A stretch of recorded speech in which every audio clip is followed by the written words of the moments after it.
How are you? I'm good. How are you, Natasha? Excellent. Excellent. So excited to be here.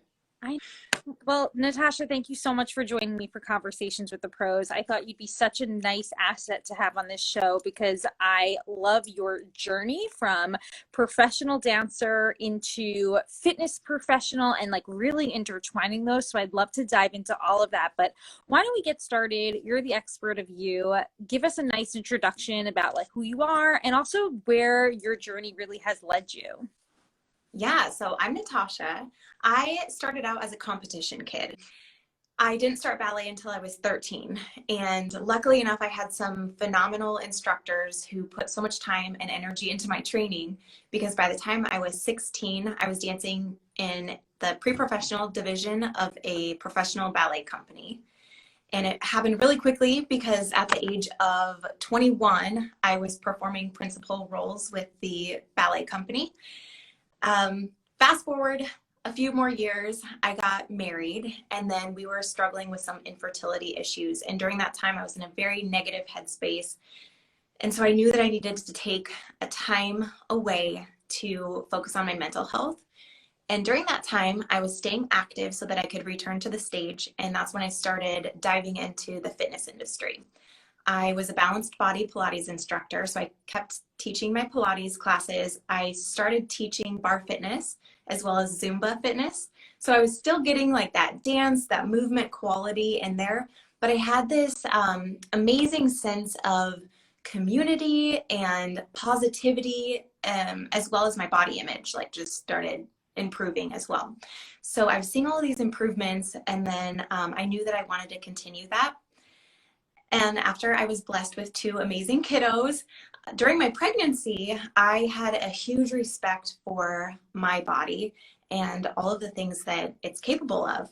So I had this different perspective of myself and everybody else surrounding me. I knew that my break then turned into a retirement. So it was a little bit bittersweet because I never returned to the stage. So I never really knew that my final bow was my final bow. But I don't regret the decision because now I'm committed to teaching the younger generation, and maybe possibly, hopefully having a much more positive experience that will increase the longevity of their career.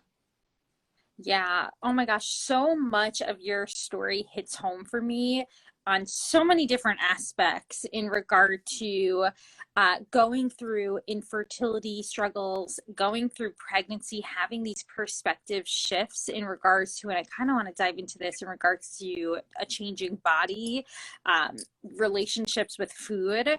So just to backtrack a little bit, when you were dancing and you started like what seems like on the bit of a later side, but you had great training, so you kind of were able to move through that fast track.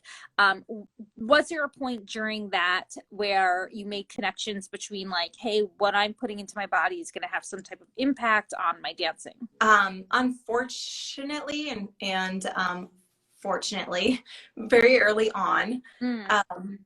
But as the positive side of that, I was a little bit later and got in touch with a nutritionist, as far as like the nutrition side and what we're eating. That was brought in to play very early, just from Sure. peers. Yeah, sure. So basically understanding that fueling your body was gonna have an impact on your performance, on your energy levels, and I'm sure this has been taken with you in your fitness profession, right? And just your work that you do with dancers and cross training. How are you able to uh, integrate those ideas in regards to encouraging that your dancers have a very whole and balanced approach so that it enhances their work, their cross training work? Okay, so I have a scope of expertise, Yes. and nutrition and fueling your body is not my expertise. I tell my dancers that right away, and I think and I hope that more people are okay with that is not what I'm trained in. It's so important to fuel your body, drink tons of water, eat when you're hungry. Like if you feel that imbalance and you're kind of struggling, then go see someone who, like yourself, is able to help you. But as far as balance, that's when I bring in my fitness. So I love teaching ballet and the contemporary for quality of movement. But then when they want to get higher extensions and things like that, we kind of break it down more in the fitness side of that. So that's when I start bringing my Pilates training. So similar to fueling your body, I like to fuel their body with exercise-based workouts so that they don't feel that burnout and you get that balance. Yeah, that makes a lot of sense and so spot on in regard to scope of practice. It's the same for me in the sense of cross training and exercise is not my scope of practice. And when a dancer comes to me for nutrition training, it's important as a clinician that I have those resources to provide them with. And I know how important it is for a lot of dance educators, especially to have those resources, have resources like yourself in regards to knowing that they're pointing dancers to someone who's going to help them cross train and also help them do so in a very sustainable way. And that involves pointing to all types of resources to support a dancer's training, dietitians, therapists, fitness professionals, and so forth. So yeah, completely agree. I have that too in my realm as well. So talk to us about, what a day in the life is now in regards to owning your own business, working with dancers. No, I love it. It's a lot. As you know, like being a mother, there's so many balls that we're juggling just in motherhood. So I get up early, like a day in the life. I get up before my kids get up, hopefully. And I have my private lessons where we work one-on-one. We always start with like a little chat. I ask them what their concerns are dance-wise, and then we just break it down and isolate whatever they're kind of concerned about. And then I work on my website, or I have a blog where I bring in phenomenal guest speakers like yourself who can bring some insight other than the performance and fitness-based side of things. And then I take my kids to school, and during that time, I'm either doing master classes virtually or teaching my one-on-ones. And then I pick them up, and then I kind of have like 5 hours because they're done at school at 11:30. So we have like 5 hours of just mom time. After I put them to sleep, which like was about 10 minutes ago, then I'm doing things like this, like outreach and Yes. More private lessons, master classes, kind of. Yeah. Ooh, totally feel like I'm on the same page, except for sometimes waking up before my kids is so hard. My kids just wake up so early. I don't know. They're like up by 6 a.m., but they've got a bit of a longer day. My son is 4.5, so his day is a bit longer in school, which is like definitely helpful to get things done. But just that balance, honestly, and I know you can relate in regards to mom life and, needing to focus on a business. So like when I went to school to become a dietitian, and I bet you can relate to this, I didn't know that I would also be handling like the financial stuff, the administration, the website. And I just feel like I wear a zillion different hats. Do you feel the same way? Yes. I have never been very tech savvy, and everything that 95% of my classes and my courses are virtual. So it's been a huge learning curve, and I've always enjoyed learning, but this is not something that I thought that I would be venturing into, like the website and coding. I'm like, okay, we're doing this. Yes. I feel like dancers, we're really good at evolving. Yes. So we know we're going into dance knowing that this career is very short-lived, and it's kind of thinking on our toes. If an injury happens, what am I going to do? If this company folds because funding is always limited, what am I going to do? So we're always thinking of the plan B.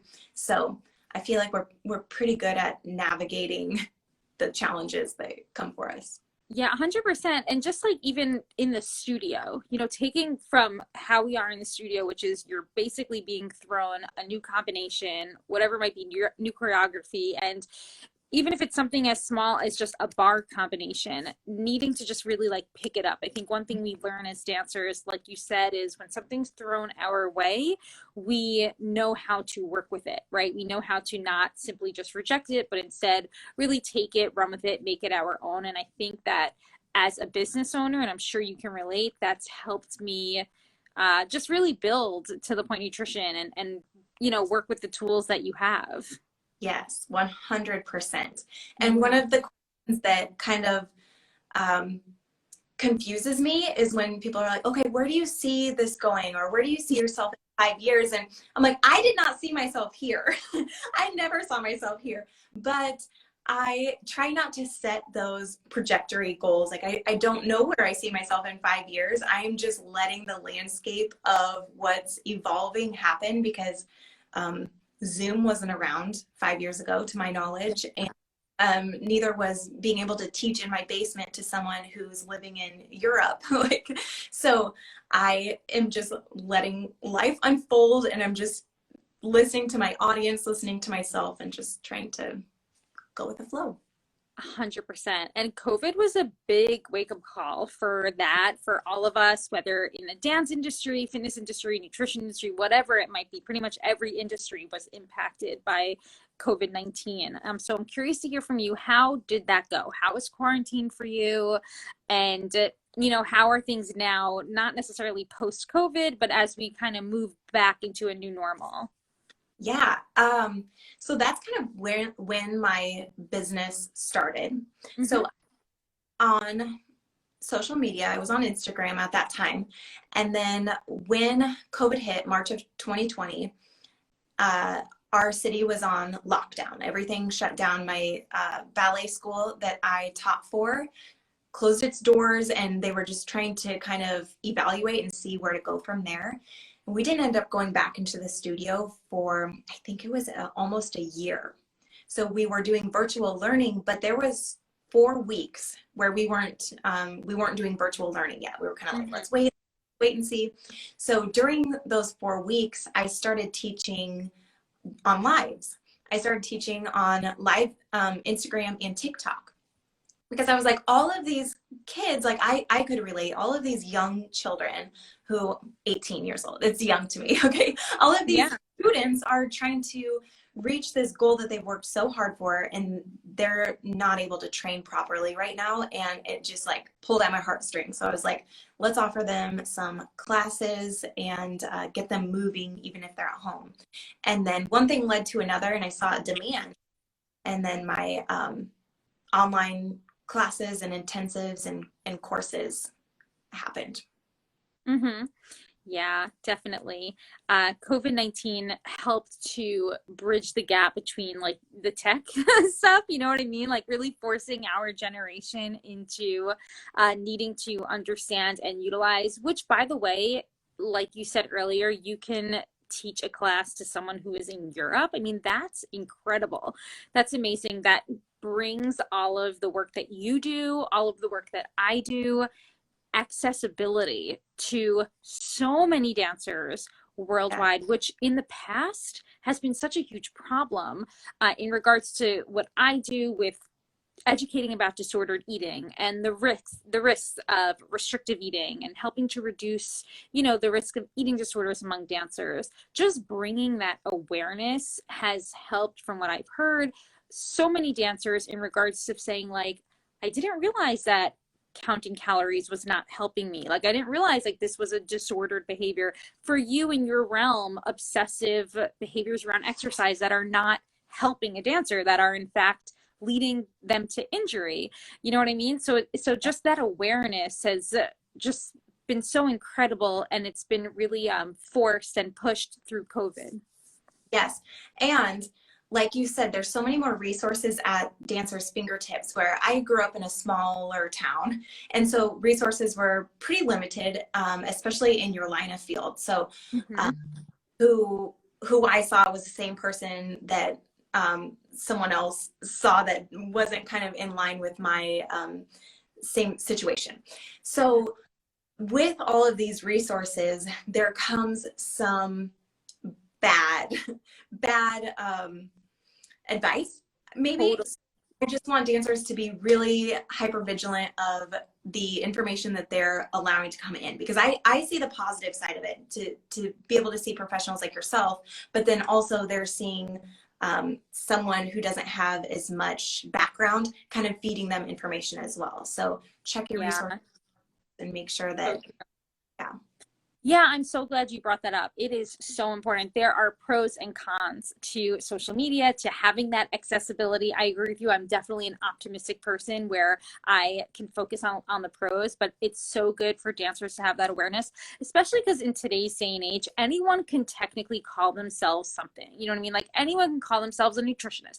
Anyone can call themselves a fitness professional. You know what I mean? Like it's very there's gray lines in so many different industries, and I think it's important for dancers to just make sure that they're getting the advice, and especially when it comes to their art in regards to how they're feeling their body, how they're supporting their cross training and their strength. It is so sorry, especially also because of the vulnerability that dancers have towards disordered eating and eating disorders. So important to get that information from professionals like myself, like Natasha, and so forth. So yeah, check your credentials, check who follows those professionals, making sure that you are following someone who has a licensure and, everything that could benefit the success, and the sustainability is a big word for a dancer. Yes, yes, absolutely. Yes. So, Natasha, one question that I love to ask everyone who comes on this show is, how would you define what it means to be the healthy dancer? Oh, a healthy dancer knows when to push themselves and knows when to take a break, because everybody is worthy of taking a break, and just listen to your body. Yeah, I love that. It's like short and sweet and perfect because one thing that us dancers like to, not like to, but tend to lean towards is a lot of guilt around rest, around taking time off, taking time away from the studio. I know when I was going through infertility struggles before I had my daughter, I could not mentally take dance classes. It was just too difficult. It was just all emotionally too difficult for me. And I think that was like one of the biggest changes I had throughout my life, in regards to needing to be like, okay, this is okay. It's okay to like not be in a studio. Now I'm kind of forced because I have two kids at home, and just time wise, it's difficult. But when I was going through that, you're really, I had to learn how to be okay, and how to, reduce that anxiety around not being in the studio, not doing as much as, that little voice in the back of your brain is telling you. Yes, there was never a vacation that I went on that I didn't have my point shoes, my ballet shoes, Yes. Yeah. like span. Like I could not go on a weekend trip without taking a class on vacation. And so I came back stronger than ever when I did allow myself to take a break, because then I came back with a different mentality. My quality of movement was better because I was actually enjoying it, and Mm-hmm. my reflection differently. So taking time away is crucial, and it's not detrimental to your career. Yeah.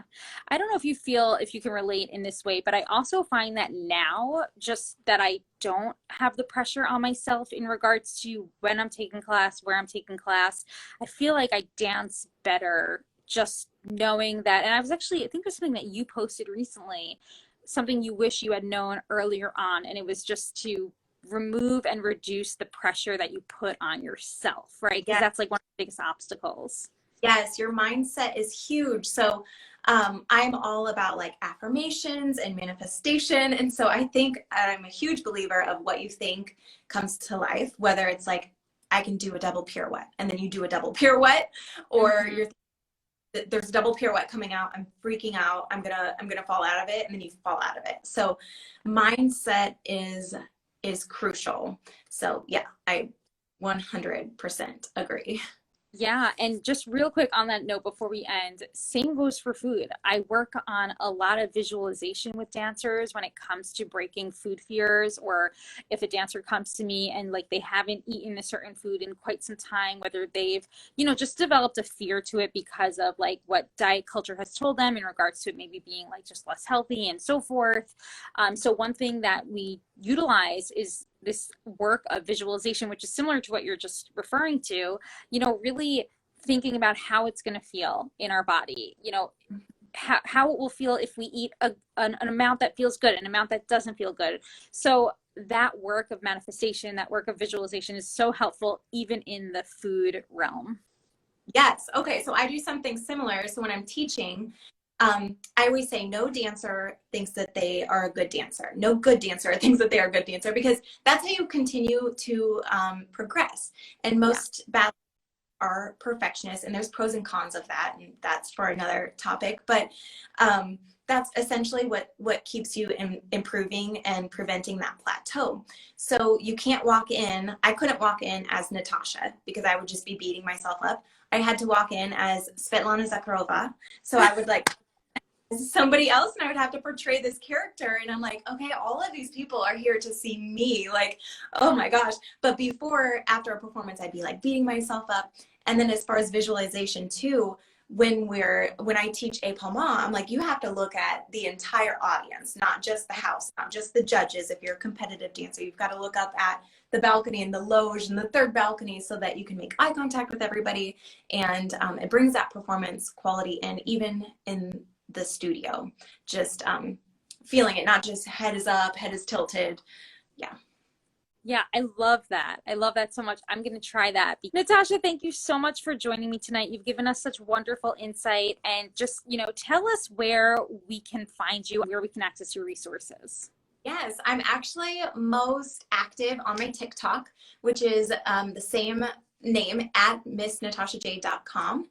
And then same with my website, missnatashajade.com. I have a winter intensive coming up where I'm bringing in some awesome guest speakers who will be teaching about their realm of expertise to become a healthier dancer, both mentally and physically. So we have a physical therapist coming on there, a massage therapist who's going to be teaching dancers how to relieve pain. And then I will be doing some cross training to improve your arabesque, développé à la seconde, pirouettes, balance, core strength, stamina, and more. Love that. So good. Dancers definitely check out Natasha. Love her resources and everything you're doing. So thank you for joining us. Thank you so much for having me. I'll talk to you soon.